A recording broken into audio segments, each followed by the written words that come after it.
All righty, ladies and gentlemen. Look, I told y'all this creator content was coming. We got the manga show coming, which that conversations like these will happen on there, strictly manga based. But I want to talk to him about more than manga. Y'all know I told y'all he would be coming back. My man Patrick Thomas, owner of Studio Maho, co-owner with our guy Yin Design. Shout out to Yin, writer of God Punch, writer of Blade Titans. This man knows content, knows how to write. So who better to talk to about some of the stuff we love together than someone who actually creates and writes and understands story structure? My man, Patrick Thomas. Pat, how you doing, brother? Well, it was good, bro. Appreciate you for having me on, family. I'm cool, man. I went to the gym, had me some tacos, you know what I'm saying? Nice. Like, cool. See, I got out the shower. My girlfriend made some tomato gravy, not spaghetti, because you know from Louisiana, you know the difference. See, but I'm off the swine for a little bit. I'm taking a swine break because I did the fried pork chop with the tomato gravy. You know the vibe, over some rice. I got you. But I just did the normal meatball sausage with some rice. That type of action. Nothing too crazy. Little light. But we're here. Exactly. We're gonna be talking some One Piece. Any other manga that really Pat wants to discuss. But before we get into any of that, as y'all see, y'all know I changed the book weekly, and it's Batman time right now, and it's only fitting that quarter hours is right there. Yo, I know you saw the movie. I put my review out, but let's talk about it. What you thought of the movie? Let the people know. Man, Pattinson is him, dog. You know what I'm saying? Well, I call him Pattinson. You know what I'm saying? I love year two, you know what I'm saying, Bruce. I love how he's still rough around the edges, you know. I'm so glad that we didn't get a perfect Batman too early, you know. I feel like, you know what I'm saying, with a lot of, you know, earlier depictions of the character in like film and stuff, like he became too good too soon. Too fast, exactly. Yeah, too fast, you know, like people are upset about his Bruce Wayne, but I'm like, do y'all not understand that Batman, the Playboy persona, is a facade and the trauma is still there? He has not developed the facade yet. And to your point, rough around the edges, the scene that just encapsulates what you're talking about and shows how he's growing is when he's leading the mayor and all those people out of the darkness into the light, holding that red flare, which represents him leading himself out of the darkness into hope. And then when he's in the light, bringing that girl up to the thing, it's like, this is Batman. He's like, I can't do vengeance anymore. I was like, that is beautiful. Vengeance is not enough. You know, it's not enough to say, Gotham, you need hope. I think the scene that I was thinking of that made me realize like he rough around the edge, he's still learning, was like, you know, when he had the glider, you know what I'm saying, he hesitated to jump off. Yes, so that was a moment. You know, Bruce, he usually hit that old Assassin's Creed dive off that bitch, you know? That was the first time he probably did that shit. That was probably the first time he did it, you know? And that's why it was awesome when he fell. And like you said, the way that Pat, like, and this is a credit to them, because you know how everybody's always like, I want white eyes. I want the white eyes for Batman. I think for the first time, I'm happy that we didn't get white eyes, because Pattinson conveyed so much emotion. And in that scene, you could see terror in his eyes. And you never see that from Batman. Yo, like, I think he also has to master the fear. You know, Batman is also a symbol of fear. Hey, let me give you some. And you're 100% right. Think about the 3 times he went to the Penguin Club. The first time as Batman, he just went in there bruised up fighting. The second time he went in as Bruce, scared, trying to get answers. Third time is when he starts to use the shadows and is becoming Batman using fear 100%. Yeah, so I love the fact that we could see him grow. And I think, like, you know, so not to jump to another character, you know what I'm saying, but like, that's the beauty of watching Tom Holland as Spider-Man as well, because you appreciate the mistakes. You appreciate watching him grow, you know what I'm saying, into the Spider-Man that we know and love. And I'm excited about that journey, you know what I'm saying, with Pattinson. No, 100%. How do you think, because I've been saying it, Zoe Kravitz best Catwoman all time. No, bar none, no question. Hey, she would have kissed me on that roof, dog. I would have folded. I would have let Gotham burn that night, bro. I was going to Bloodhaven, bro. I'm going to Blood. Hey, she talking about come with me, boy. I would have But hey, she would have left our dumbasses, because the only reason why I feel like she know he was gonna stay, and she want that. She want the, like, damn, he loves this job. Like, that's why I love him. Because otherwise, that's a weird nigga, bro. Like he was like you don't even know, like, why are you trying to go with this? But it's because he's dedicated to the craft. He is dedicated. I'm gonna tell you like this, no nigga like me. She took that mask off. I would have took mine off too, baby. You ain't gotta live like this no more. You know what I'm saying? Look, I'm sitting in the movies. I saw her rent. You know what I'm saying? Was overdue $496. I said, I got that on me right now. yeah. Oh, Gumbo Goon, he paid that. He's there that to you right now. You know what I'm saying? That's what's up. Nah, but I'm with you. Like, Alfred, send the Venmo, dog. Like, what we talking about? I'd rather buy the building and you can live for free. Yeah, exactly. Buy the building. And I think that's another thing I'm excited. I'm excited about Flex and Bruce, because Flex and Bruce, that's one of my favorite versions of him. I think back to the Justice League, whenever the bank foreclosed on Martha Kent's home. Yep. And he was walking, you know what I'm saying, with Superman, he was like, shit, I bought the bank. Yeah, like, we good. Like, and he was like, thank you, Bruce. You know what I'm saying? Mama ain't got to worry about this shit no more. You know what I'm saying? I bought the bank, baby. You know, you tell her, you know, go ahead and grow no corn out there. You know, we come every Tuesday and Thursday. Yeah, we straight. 100%. Now, what you thought about Riddler? God. That first scene is when I was like, oh, he on this Alfred Hitchcock shit. When you think like, damn, okay, is this Bruce and his parents? But then it's like, nah, that's the mayor. And then when the mayor watching TV, at first I was like, wait, what's that? And I was like, what? That's him. Yeah. I tell you like this. I loved him. I loved him the whole movie. What had me infatuated with him was that prison scene. Like, the prison scene was when you saw, like, because you saw the genius, you know what I'm saying, throughout the whole movie and the real stuff, but you didn't see like the criminally insane version of him until, you know, you saw him, like in the prison, or you saw him, you know what I'm saying, like anticipating all of the explosions and counting down. Like, I appreciate like how criminally insane he was, because you can appreciate the genius, but him actually being psychotic and the way that he's like, the way that the actor sold it, that was beautiful. And like the way he thought, like, oh yeah, I know, like you were working with me this whole time, and the way he conveyed it was beautiful.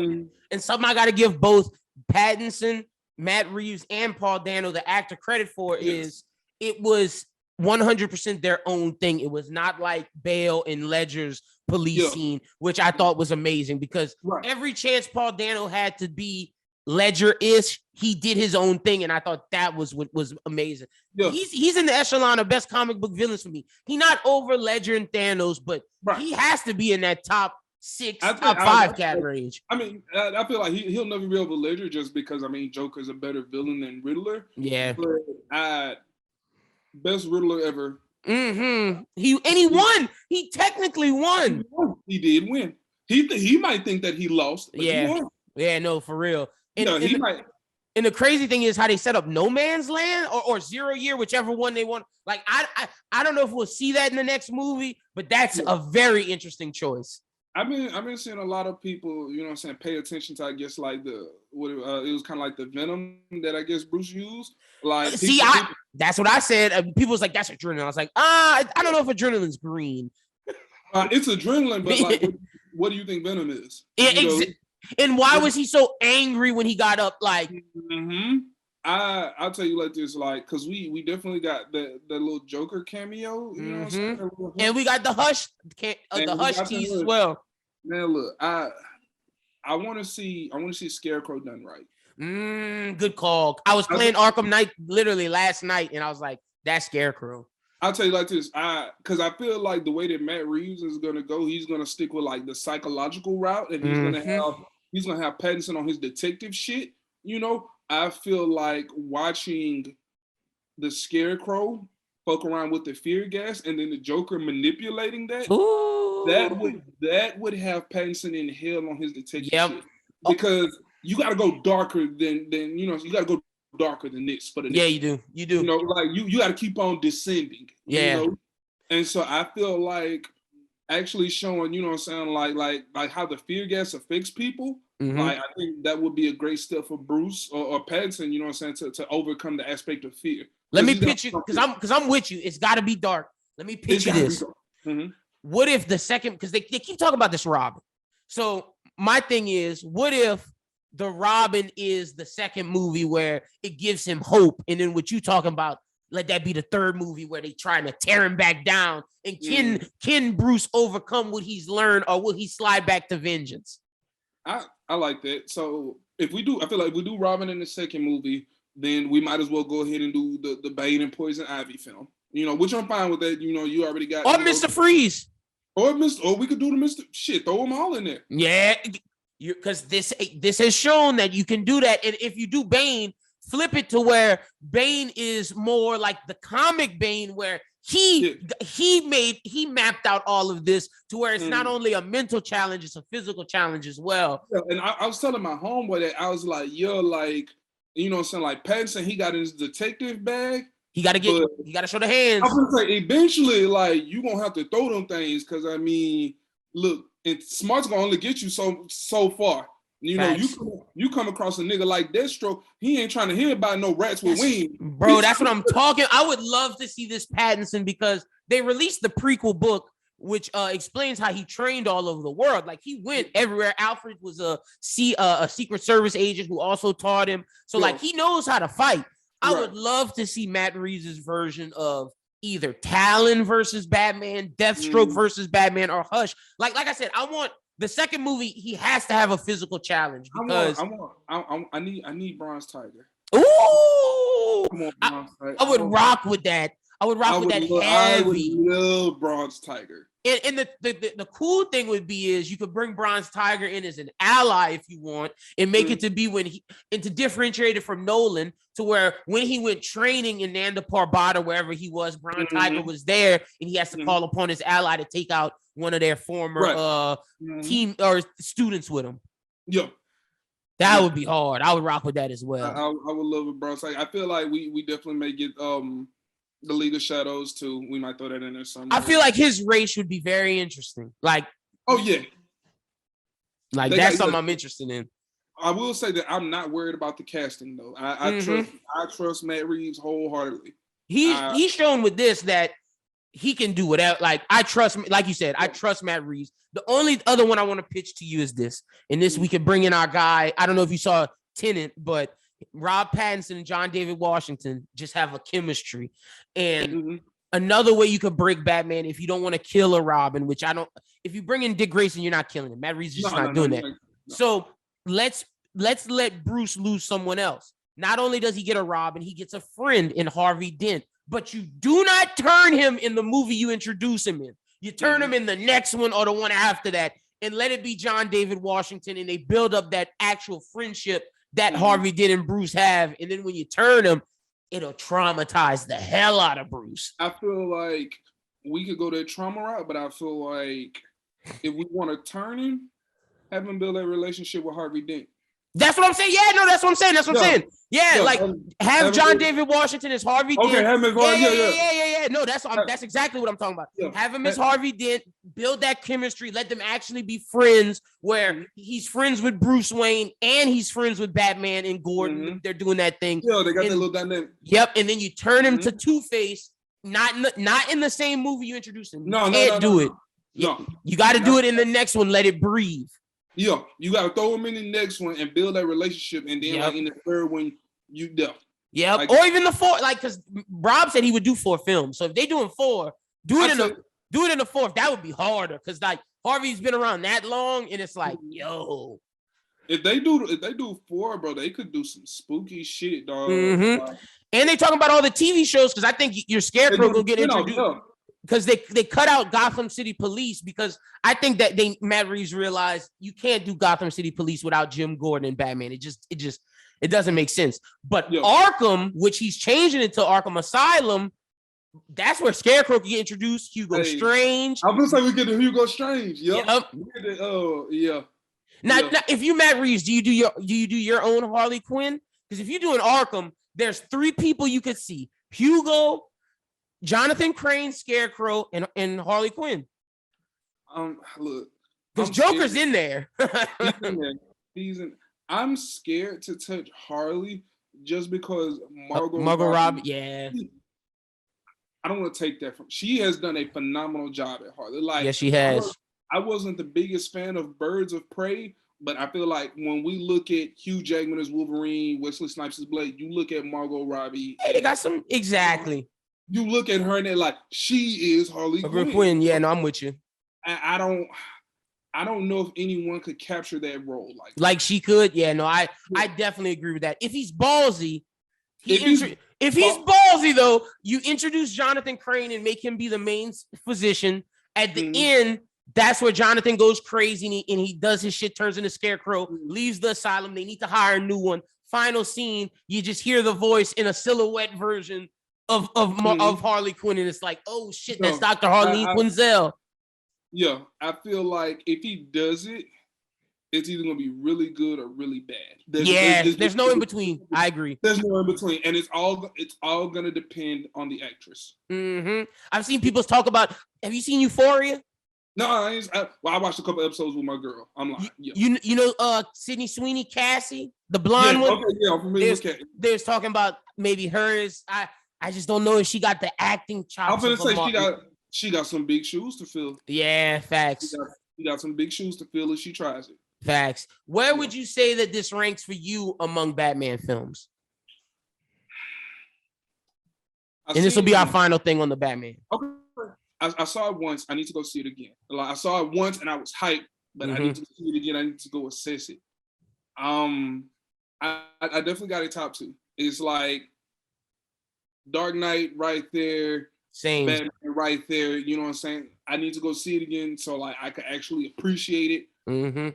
I'm not opposed to putting it top one, but I don't want to do that yet just because of the hype and the I'm excited. Same. I just want to let some time pass because Dark Knight has been the best comic book movie for a long time. Dark Knight is aged like fine wine. Yes, it has. Yes, it has. So it is aged like fine wine. So but the glaring issues of Bale's Batman has aged like milk too, though. Like that's some of the things that's not good has aged like.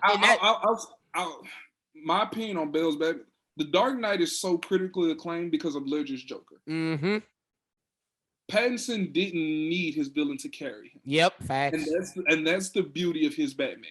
Exactly. You know? And so I think that's why ultimately he's probably going to be the best depiction of Bruce Wayne and Batman. I just want to see if the movie overall just ages.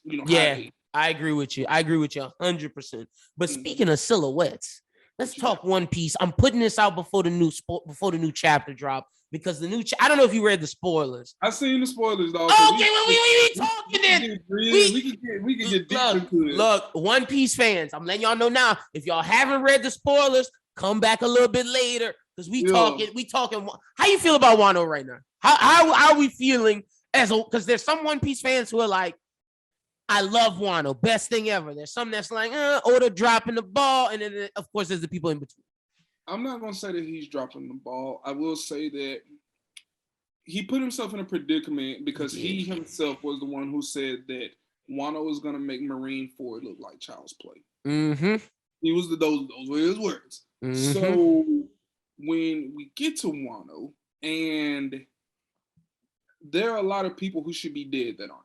Yeah, that's my only issue with Wano right now. Because if people actually died, then it would be better than Marine 4 because of everything that has happened with the two Yonko. But there's no way that Kiku, Ashura Doji, I'm getting to his ass. Kinemon should not, bro. Kinemon got smashed on top of his body with the bro. Come on, bro. And then the thing that pissed me off about the Kinemon shit was he said that I'm split in half because Law didn't repair me all the way. When have you ever known Law to half step?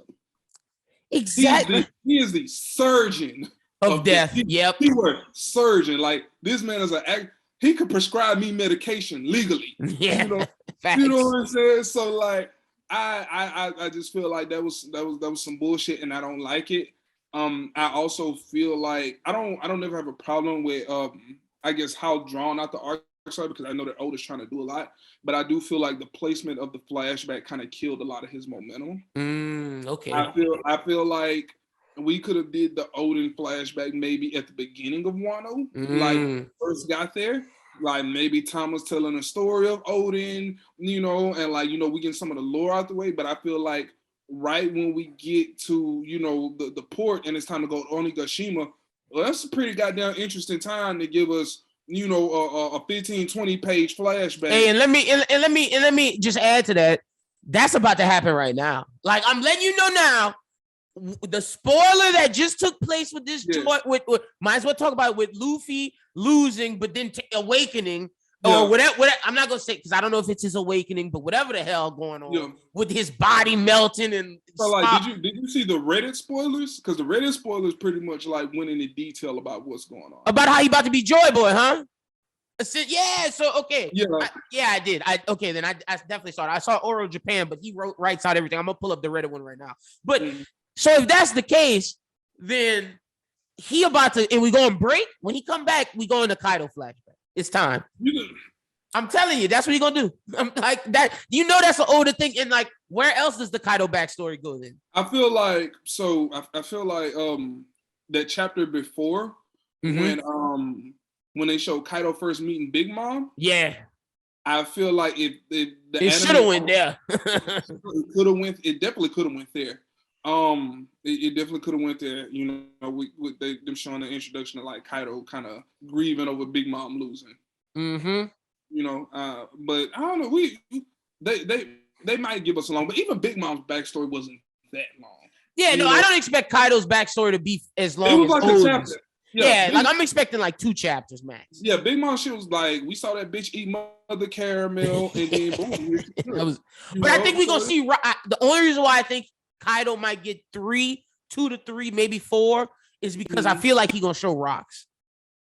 I feel like Kaido's backstory has potential, you know what I'm saying, to be maybe a couple chapters, because not only like do we have to, you know what I'm saying, like possibly get rocks, but we also got to explore the Oni race. That's a whole nother thing that like I told thing. You know what I'm saying? Because Yamato, she's known as, you know, the princess of the Oni. Yeah, and he definitely said that. Yeah. And Blackbeard has an Oni on his ship. Yep. And he talked about how you're not human. Why do you keep treating like this? And Kaido during the whole Luffy fight was like, why do humans keep having hope? And he keeps talking about like he's completely different. So if that's the case, like you said, we got to learn about that. Yeah. It's another race. We got the Lunarians. We got the, you know what I'm saying, we got the Oni, you know what I'm saying? So I'm kind of looking forward to I feel like either O's gonna explain it in a flashback, or he's gonna drop us like some delivery cards, you know, or something. But I feel like he gonna give us some information on that. What's been your favorite part of Wano so far? Favorite part of Wano? Is it Roof Piece? Is it Zoro versus King? Is it Sanji versus Queen? Where you at? Big Mom and versus Kid in Law? It's funny. Probably Kaido's stages of drunkenness. Bro, when I saw that, I was like, okay, Kaido, because Doflamingo has been my favorite One Piece villain. Yeah. Because like his backstory, Dofi is true, just evil incarnate. Yeah. And I've been waiting for Kaido to differentiate himself and put himself above. And before that point, I was like, Kaido's cool. But when I saw that drunken shit, I was like, all right, Oda, you in your bag. I was like, all right. I was watching that shit, and I was watching him transform, and I was like, while he was drunk, I'm like, man, this nigga just like me. You know? And then he had his flirty form in the last chapter. Yeah, he had the flirty form. I'm like, man, this nigga like me. But dog, he hit that homicidal drunk. I say, oh, bro. I say, oh, you cooking with grease now. Hey, CP0 about to feel that wrath. Like, yeah. He better go ahead and go on home. Yeah. And so this is something that's been going on in my Discord. Let me ask you. We were talking about, was the fruit the Gorosei talking about Luffy's? I said, there's no way on God's green earth it's not. And they were like, but they keep harkening back to the fact that when you eat your fruit, you're supposed to know the name of it. But I said, well, does Luffy, and I know they're like, but Luffy always says gum gum pistol, but I was like, did Luffy ever say the name of it himself? No, Shanks told it to us. And maybe because Shanks told Luffy, that's just what he stuck with. But to me, you don't bring it up with the Gorosei when they do. You don't have Luffy awakening right now like you do. And you don't have them calling CP0 and saying, hey, he's the most important threat. Eliminate him now if they weren't talking about it. How do you feel about that? Do you think the Gamu Gamu no Mi is this different fruit that we don't know? Kaido's also saying in the fight, rubber shouldn't move like that. Like, I put it together that there was more to Luffy's fruit than we had been led on once we found out that Who's Who was escorting it. Yep, and that's another thing, bro. Like that, like nobody's ever just put that much effort into protecting the devil fruit. And then, okay, so let's say he makes a mistake. We've seen Marines make mistakes. They don't go to jail for it. Like he went to jail. You don't get kicked out for it. Like he said, you know what I'm saying? He said that, you know, the red hair powers pulled up on. We know that Lucky Roo is, you know what I'm saying, the combatant of the, you know what I'm saying, of the red hair powers. So that means who got his head whooped to the white meat by Lucky Roo. Yeah. They got their goddamn fruit stole and got kicked out the Marine. And not just kicked, sent to jail, impelled down. Jail. Like, that's how, like, and that's he did time. But that what you just said, the fact that they called CP0, that those two alone to me are like, there's no way it's not Luffy's fruit. There's no way. Like narratively, and that's why I'm asking you as a writer. It to me is just like, where else, unless you're about to throw a curveball and say this is for someone else that you're going to introduce in the next arc. But why do it now in the heat of battle, in the heat of all of this, and have everything leading up like this if it's not that? I feel like Luffy had to lose to Kaido just because, I mean, Kaido's top one, you know. He had to get the Zenkai boost, and he got to fight Kaido over Wano so the people can see. And see, I've been saying that. I was like, the people got to see him lose. They ain't gonna believe it if they just hear about it. They got to see it, you know. And so I, you know, we read the spoilers. Kid-in-law, you know, they sucked it up. They damn Luffy lost, so they couldn't get back in the trenches. You know what I'm saying? But like Yamato, everybody's coming together until Luffy can get right. Yep. And Kaido was like, I'll fight every single one of you. I'll kill all of y'all. Kaido was like, yeah, I forgot who it was. Yeah, Yamato was like, fuck it, we'll all die. Yeah, because Momo was like, let's just give up. And Yamato's like, fuck that, dog. We all dying right now. Yeah, even Nami was popping that shit. Yeah, I was like, Kaido trying to hit on Nami, bro. That's fucked up. No, come on, bro. One swing, Nami out of here. Like, no, like you took them ulti hits. That's different. Yeah, she was trying. Yeah. Then you know, saying Big Marco came in. Had to save her. Yeah. So like, but I feel like Luffy finna show these boys something. Like, it's finna get spooky. Yeah, I'm excited to see that. Now, let me ask you. I have a theory. Big Mom obviously don't think she's dead, but I don't think that she will lose to Luffy. Funny enough, my theory is that her crew, whatever happening right now, is gonna take her back to Totland. When she gets there, Mr. Z is waiting for her, and might cap her ass. I never considered Blackbeard actually going whole Cake Island away. Because I mean, the only person there is Katakuri. Because he said, "Oh, y'all are just people thought he was talking about the government, but he said, "Oh, no one's guarding it; they're just leaving it open." Maybe he's going to get something from the government, maybe, but to me, I think it's that poneglyph that's just chilling. So my theory. Go ahead, let me get it. And I reread One Piece from the beginning recently, and it stuck out to me. When Crocodile went to Alabasta, he was looking for Pluton. And when Garp was talking to Neptune, he said that there was an incident that happened with Cobra and with Vivi. And I think it's confirmed that Vivi is with Sabo right now. Well, no, she's missing. She's missing. We don't know what Sabo. Yeah, we don't know what Sabo are missing. Yeah, fact. Her and Sabo are missing. Okay, I see where you're going. Alabasta's the unguarded thing. Alabasta could be the unguarded place because when Crocodile went to Alabasta looking for Pluton, he had Robin reading the poneglyphs, and Robin was like, "I can't help you, my nigga. It's not here." But what if she lied? Yeah, no, that's a good theory as well. I like that. I like that a lot. Like Frankie, you know what I'm saying? I know Frankie, he had the blueprints to build it. Yeah, to build it if he has to fight the original, yeah. But what if the original is there? Like Blackbeard seems like the type of nigga who would move on an ancient whip. Yeah, facts. No, for sure. So I could definitely see, you know, the pony glyph.